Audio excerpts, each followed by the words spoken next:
ప్రభు పేరట మీ అందరికీ నా వందనములు. నూతన సంవత్సరంలోకి ప్రవేశించిన అందరికీ నా శుభాకాంక్షలు. ఈ నూతన సంవత్సరంలో దేవుని వాగ్దానం ఏమిటో చూద్దామా? యెషయా గ్రంథము 43వ అధ్యాయం 18-19 వచనములు. మునుపటి వాటిని జ్ఞాపకము చేసుకొనకుడి, పూర్వకాలపు సంగతులను తలంచుకొనకుడి. ఇదిగో నేనొక నూతన క్రియ చేయుచున్నాను, ఇప్పుడే అది మొలుచును, మీరు దాన్ని ఆలోచింపరా? నేను అరణ్యములో త్రోవ కలుగజేయుచున్నాను, ఎడారిలో నదులు పారజేయుచున్నాను.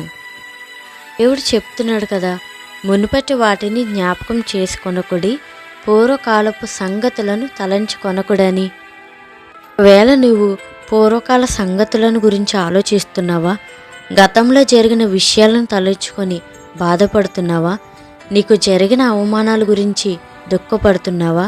లేదా చెయ్యని తప్పుకు శిక్ష అనుభవిస్తున్నానని దిగులు పడుతున్నావా?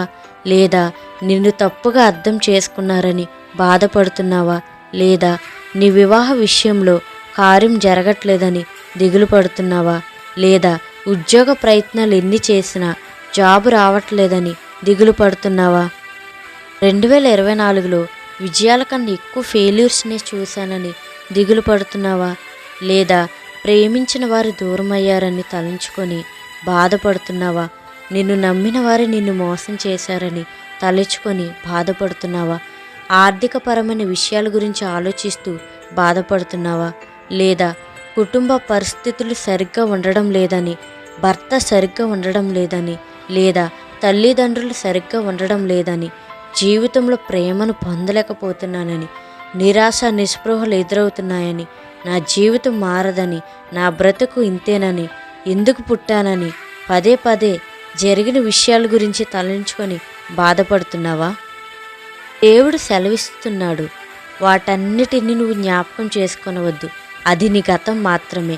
2025లో దేవుని వాగ్దానం చేస్తున్నాడు, ఇదిగో నేనొక నూతన క్రియ చేయుచున్నాను, ఇప్పుడు అది మొలుచును. దేవుడు నీ జీవితంలో నూతన కార్యం చేయబోతున్నాడు. అది వివాహ విషయంలోనైనా, ఆర్థికపరమైన విషయంలోనైనా, దాంపత్య విషయంలోనైనా, పిల్లలు పుట్టడం లేదని బాధపడుతుంటే ఆ విషయంలో, లేదా ఉద్యోగ విషయంలోనైనా, ఏదైనా సరే నువ్వు ఏది తలుచుకొని కార్యం జరగట్లేదని బాధపడుతున్నావో, దేవుడు 2025లో నూతన కార్యాన్ని నీ జీవితంలో చేయబోతున్నాడు. దేవుణ్ణి నమ్ము. నీ విజ్ఞాపనలు ప్రార్థన పూర్వకంగా దేవుని ఎదుట తెలియజే. నీకున్న బాధ కావచ్చు, ఆవేదన కావచ్చు, ఏదైనా సరే నమ్మకంతో దేవుని ఎదుట నువ్వు మొరపెట్టగలిగితే దేవుడు కార్యం చేస్తాడు. ప్రార్థనలో విసుకవద్దు, నమ్మకాన్ని కోల్పోవద్దు. దేవుడు ఆలస్యం చేస్తాడేమో కానీ, ఆలస్యమైన కానీ అద్భుతం చేయగల సమర్థవంతుడు మన దేవుడు. దేవుడు సెలవిస్తున్నాడు కదా, నేను అరణ్యములో త్రోవను కలుగజేయుచున్నాను, ఎడారిలో నదులు పారజేయుచున్నాను. ఎటువంటి గట్టి పరిస్థితులు ఎదురైనా సరే దేవుడు నీకు త్రోవ చూపుతున్నాడు, నీ మార్గాన్ని సరళం చేయబోతున్నాడు. దేవుడు మీ పట్ల కార్యం చేయట్లేదంటే దాని అర్థం ఆలస్యంగా చేస్తున్నాడు అని అర్థం. ఆలస్యంగానైనా అద్భుతంగా నీ పట్ల దేవుడు తప్పక కార్యాన్ని నెరవేరుస్తాడు. ఏ విషయంలోనైనా సరే ఓడిపోతే ప్రయత్నాన్ని విడిచిపెట్టవద్దు. ఓటములో పాఠాన్ని నేర్చుకో. విజయం వైపు ఎలా వెళ్ళాలని ఆలోచించు. ముందుకు సాగిపో. ప్రతి విషయాన్ని దేవుడికి అప్పగించు. దేవుడు నీ పట్ల తప్పక కార్యం చేస్తాడు.